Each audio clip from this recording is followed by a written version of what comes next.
Olá pessoal, sejam todos muito bem-vindos a mais uma aula nossa aqui no LAC Concursos.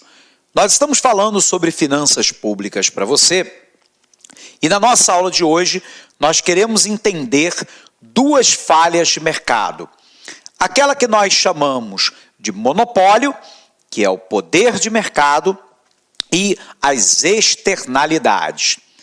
Lembre-se lá que nós havíamos dito para você que falha de mercado é quando as livres forças de mercado não conseguem atingir a eficiência econômica. Ou ainda, quando a distribuição dos benefícios do mercado não são auferidos a todos os agentes econômicos. Portanto, quando não há uma distribuição equitativa, igualitária, considerada por nós como socialmente justas, dos benefícios de aumento de renda auferidos pela dinâmica do mercado. A nossa tarefa de hoje é entendermos uma falha de mercado que nós identificamos como monopólio. O monopólio, pessoal, é quando uma única firma oferta o bem. Ora, se uma única firma oferta o bem, observe que a lei da oferta e da demanda não funciona. Porque a oferta da firma é a própria oferta do mercado. Do outro lado, a demanda da firma é a demanda de todo o mercado. Isso dá um poder gigantesco à firma. Não é nosso objetivo aqui entender microeconomia, mas apenas a título aí, de nota. No monopólio, a firma pratica um nível de preço mais elevado do que na concorrência perfeita, onde os agentes econômicos são atomizados e, portanto, ninguém é capaz de impor um preço ao mercado. No monopólio, a firma consegue impor um preço, embora esse preço, essa imposição, ela não seja ilimitada. No monopólio, via de regra, o nível de preço praticado é acima do preço numa concorrência perfeita e a quantidade ofertada menor do que na quantidade de concorrência perfeita. Isso cria, por si só, uma falha de mercado. O nível de preço praticado e a quantidade ofertada não são o ótimo de Pareto, não são a otimalidade de Pareto, não é o da eficiência econômica. Sendo assim, o monopólio ele tem um grande poder de mercado. Repito, é o único ofertante do bem.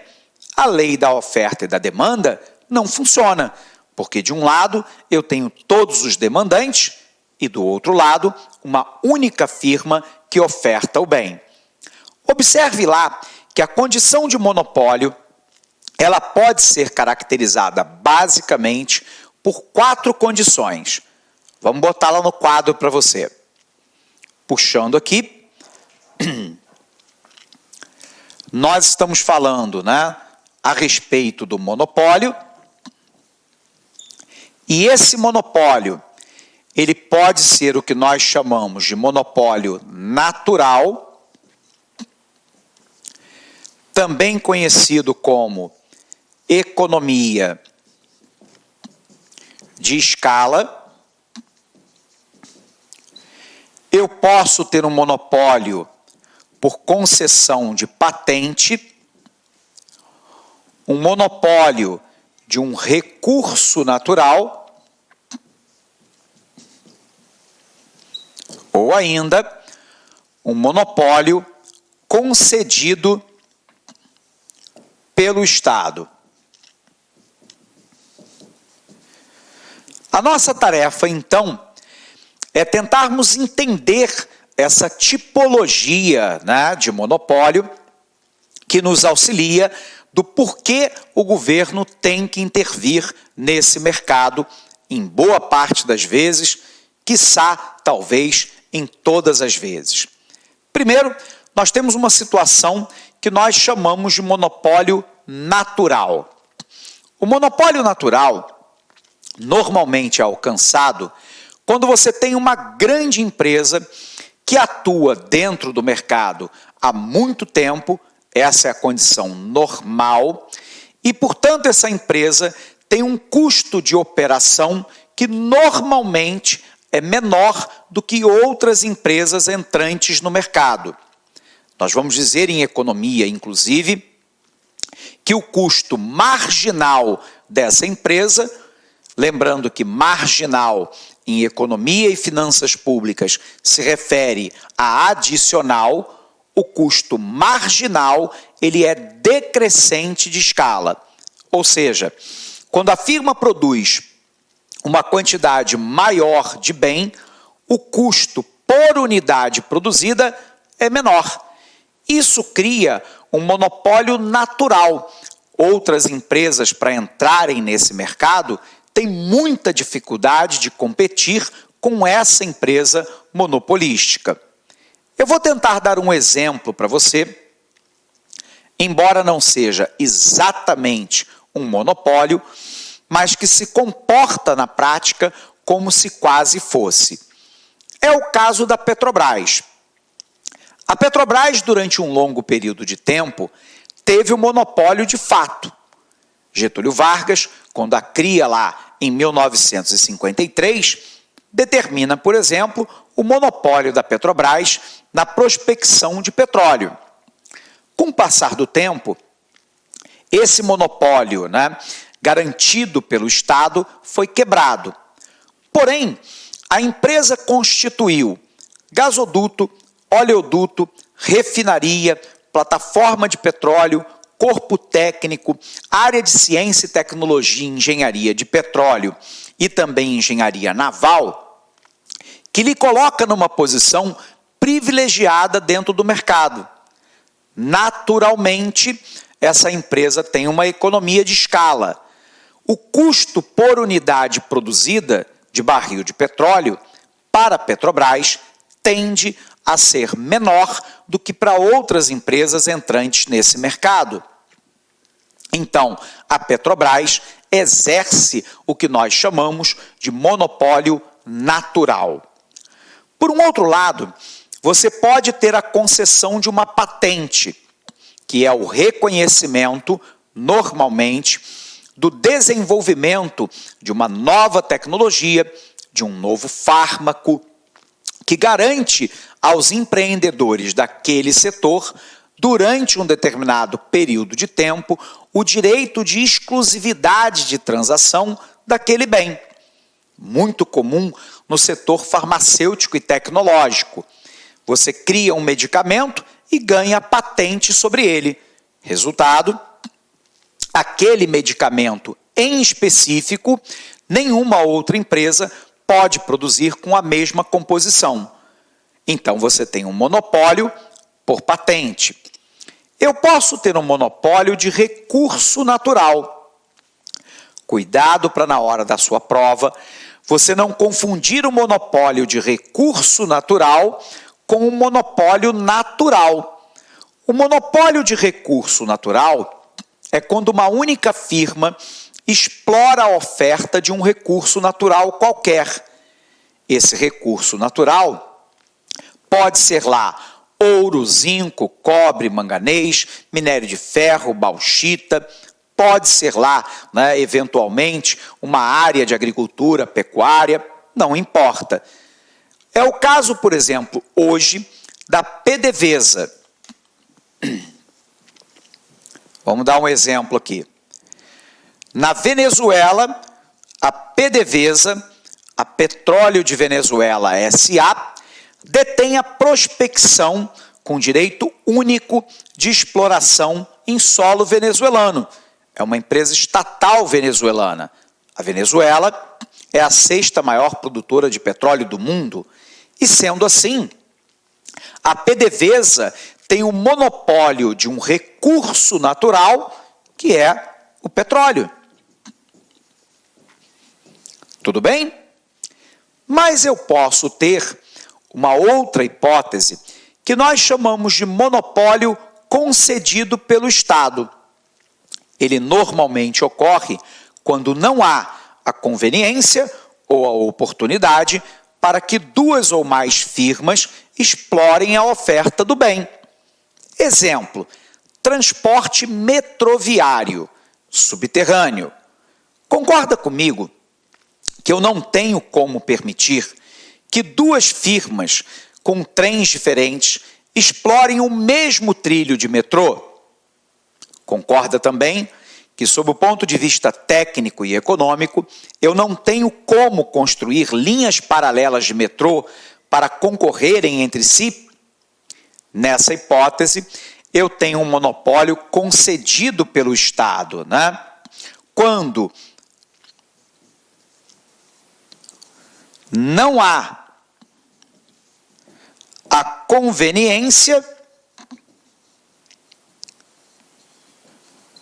ou a oportunidade para que duas ou mais firmas explorem a oferta de um determinado bem. O exemplo claro é o metrô, né?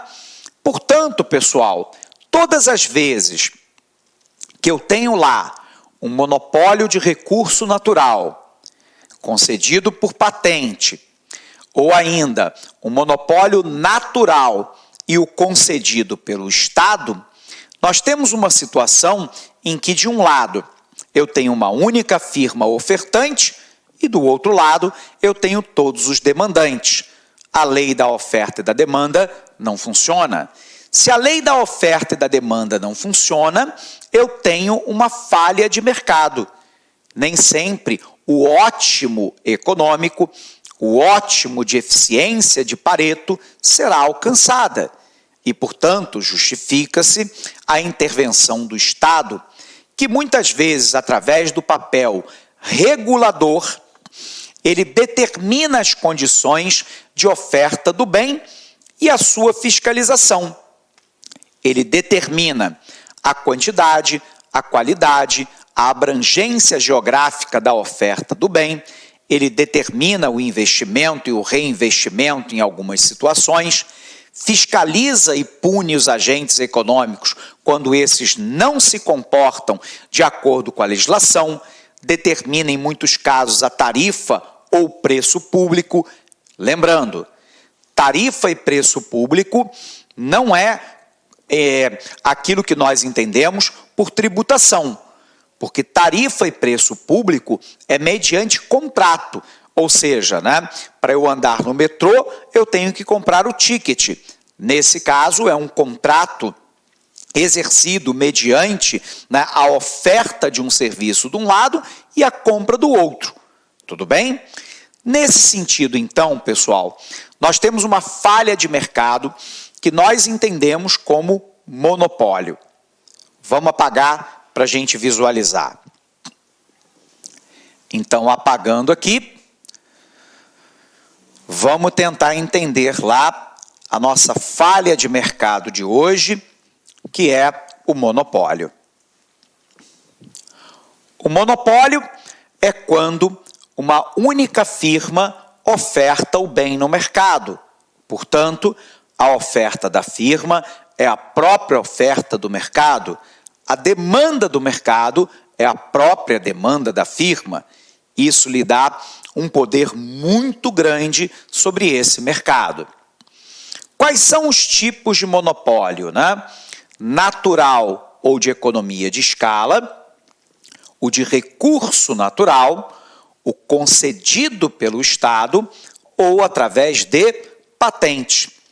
Em todas essas situações, há necessidade, muitas vezes, de interferência do ente governamental. Sendo assim, o monopólio natural ocorre lá quando uma firma, normalmente já estabelecida no mercado, tem maior eficiência econômica e, portanto, dificulta ou impede a entrada de novos concorrentes no mercado. O monopólio de um recurso natural ocorre quando uma única firma é a ofertante de um recurso natural. Exemplo, gás natural encanado em boa parte das cidades brasileiras, onde uma única firma oferta esse tipo de serviço. Eu tenho lá um monopólio concedido pelo Estado, né? Quando não há conveniência ou a oportunidade para que duas ou mais firmas ofertem o bem. Patente, que é o direito exclusivo de comercialização de determinado bem. Em todas essas situações, o ótimo econômico dificilmente é encontrado, justificando-se, portanto, a interferência. Mas nós temos uma outra condição que nós chamamos de externalidade. A externalidade, pessoal, é quando no processo de produção ou consumo do bem, eu afeto o bem-estar de outrem, de outra pessoa, de outro agente econômico. Observe que essa afetação, ela pode ser de duas naturezas, positiva ou negativa. Ambas, observe o que eu estou falando, isso já caiu em prova, ambas são falhas de mercado. E a gente vai tentar entender o porquê. Vem para cá. Nós temos então uma falha de mercado que nós chamamos de externalidade. A externalidade é quando no processo, né, de produção ou consumo do bem, eu afeto o bem-estar de outrem. Essa externalidade pode ser positiva ou negativa e ambas são falhas de mercado. O que é uma externalidade positiva? É quando, na produção ou consumo do bem, eu aumento o bem-estar de outrem. Então, a externalidade positiva é quando há um aumento do bem-estar de outrem. Tudo bem? Vamos tentar dar um exemplo para você, né? Imagine lá determinado consumidor, né, que resolva se vacinar contra a gripe, o vírus influenza. Então vem aqui, né? O exemplo é a vacinação contra a gripe.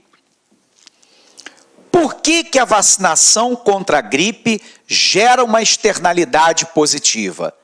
Porque quando eu e você nos vacinamos contra a gripe, nós nos beneficiamos individualmente porque ficamos lá imunes ou mais resistentes ao vírus influenza. Porém, quando nós nos vacinamos, nós deixamos em boa medida de sermos vetores propagadores do vírus influenza.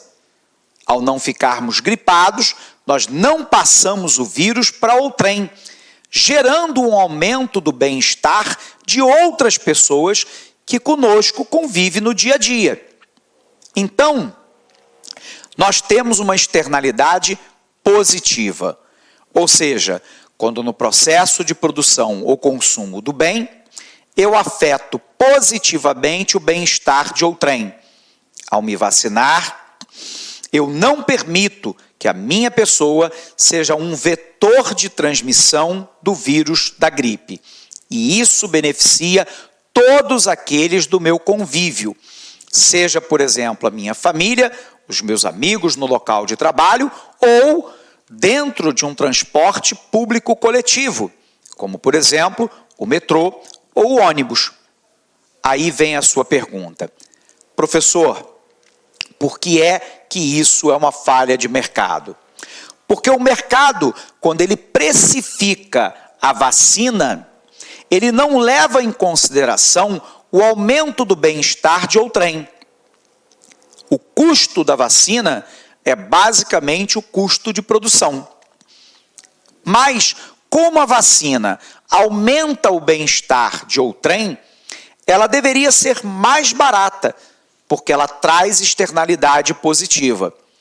Como o mercado, ele se beneficia dessa externalidade, mas a priori não está preocupada com ela, a vacina é mais cara do que deveria ser, constituindo, então, que a quantidade ofertada no mercado está aquém da quantidade ótima socialmente desejável, configurando, então, uma falha de mercado. Mas pense lá o inverso. A externalidade negativa é quando eu tenho a redução do bem-estar de outrem. Vamos dar um exemplo aqui, e me perdoe, por exemplo, os tabagistas, né?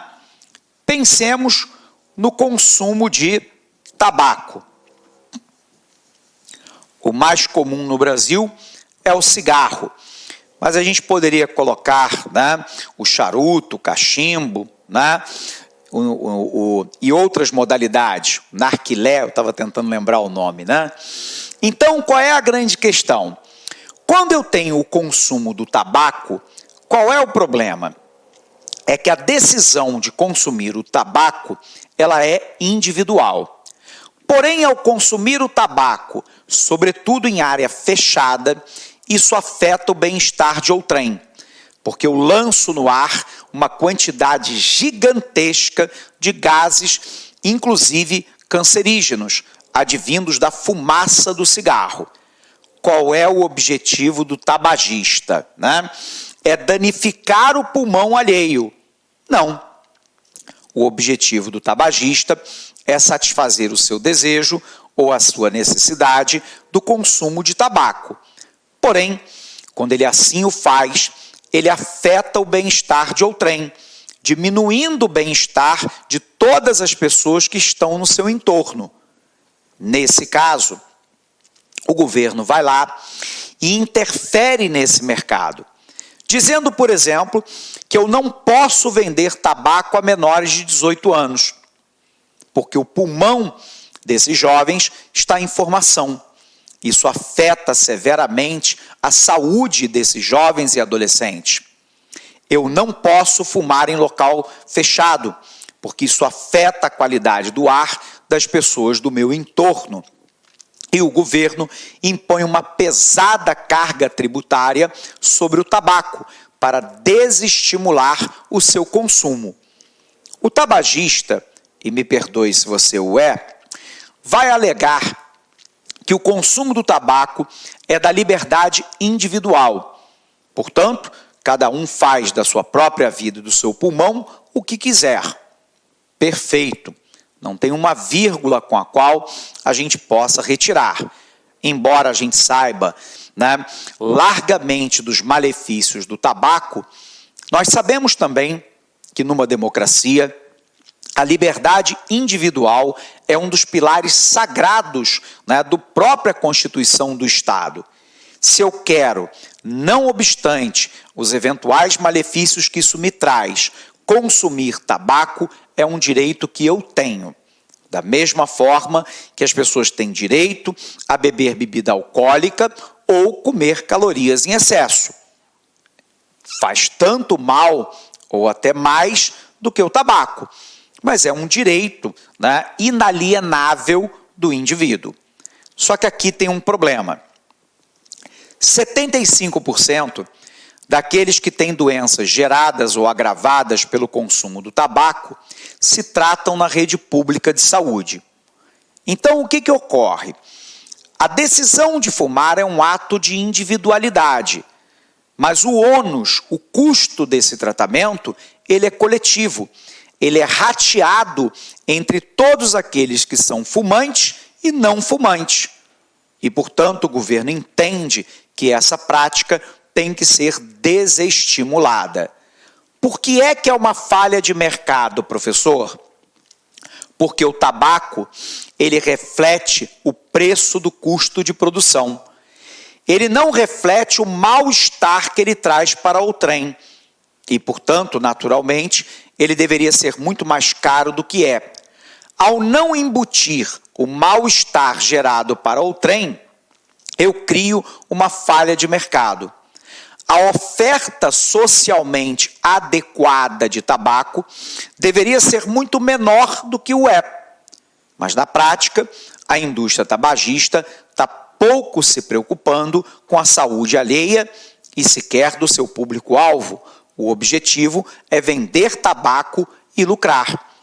Nesse caso, como a quantidade ofertada é uma socialmente indesejável, eu tenho uma falha de mercado. O mercado não precifica o aumento do bem-estar da externalidade positiva e não precifica a redução do bem-estar na externalidade negativa. E é isso que configura a falha de mercado, exigindo a interferência governamental. Muitos países, por exemplo, desoneram as vacinas de tributação para estimular o seu consumo pelo conjunto da sociedade. No caso brasileiro, nós temos um dos mais amplos e bem-sucedidos projetos de vacinação de todo o mundo, gratuito, ofertado pelo Sistema Único de Saúde.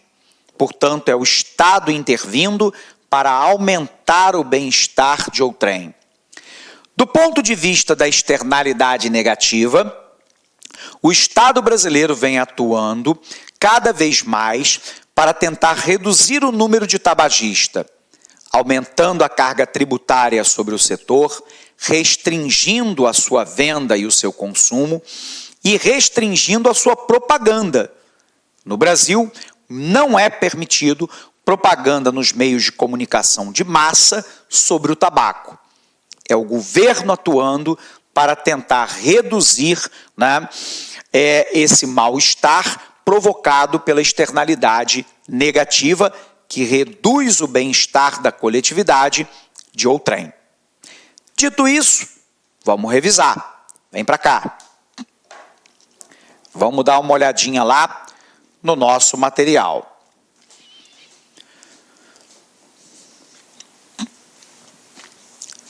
Então, o que nós temos, pessoal?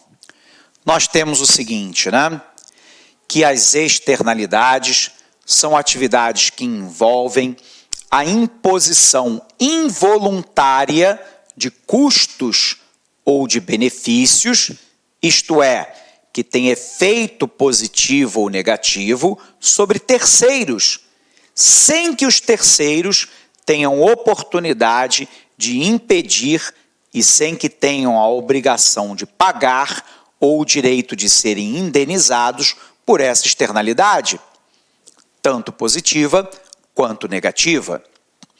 Sendo assim, a externalidade ela será positiva quando houver aumento do bem-estar de outrem, da coletividade.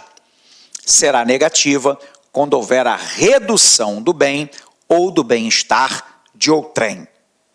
Como sempre aqui no nosso curso, a gente tem que ver questão, ver como que a banca cobra, ver como que o assunto cai, consolidar o nosso saber, mantê-lo vivo na memória, compreender a dinâmica. Então vem para cá por uma questão da FCC. Bom, pessoal, a nossa primeira questão, então, é uma questão de 2016, da nossa banca FCC, para a Eletrobras Eletrosul, no campo lá das ciências econômicas. E aí, a questão diz assim para a gente: considere as seguintes situações. Primeiro, a existência de um monopólio natural, a existência de externalidade e a existência de bem público. E aí ele pergunta assim: no campo da função alocativa, a gente vai ver isso ao longo do nosso curso, a função alocativa é quando o governo aloca recursos para o provimento do bem, sobretudo de bem público puro e de bem meritório. Sob o campo da função alocativa da ação do governo, são exemplos de falha de mercado o que consta em. E aí ele faz lá a pergunta, apenas na terceira, segunda, primeira e segunda opção, primeira, 1, 2 e 3. O que a gente aprendeu, pessoal? A gente aprendeu que as falhas de mercado são basicamente lá, de um lado, a existência do bem público puro, a existência do poder de monopólio, que é o poder de mercado, a externalidade positiva e negativa, ambas falhas de mercado, a assimetria de informação ex ante, também chamado de informação assimétrica. Por um outro lado, eu tenho lá a condição do risco moral, também chamado de moral hazard. Portanto, de acordo com aquilo que nós vimos ao longo desta aula, observe o que ele coloca. Considere as seguintes situações e no campo da função alocativa da ação do governo, são exemplos de falha de mercado que consta. Primeira pergunta. Existência de monopólio natural, também chamado de monopólio por economia de escala. É uma falha de mercado, professor? Nós acabamos de ver isso.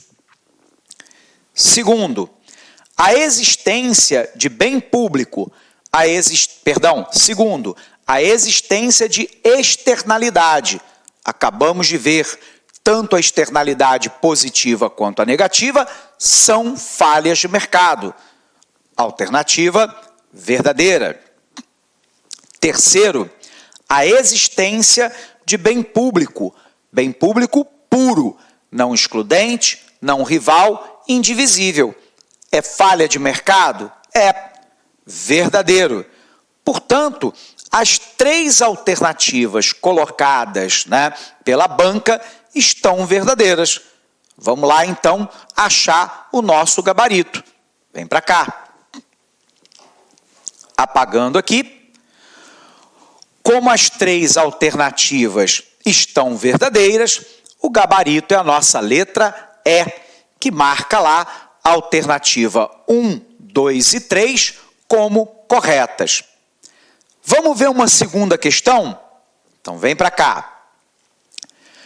Nós temos uma segunda questão que foi aplicada em 2016 da banca Fundação Carlos Chagas para a Assembleia Legislativa do Mato Grosso do Sul, cargo para economista.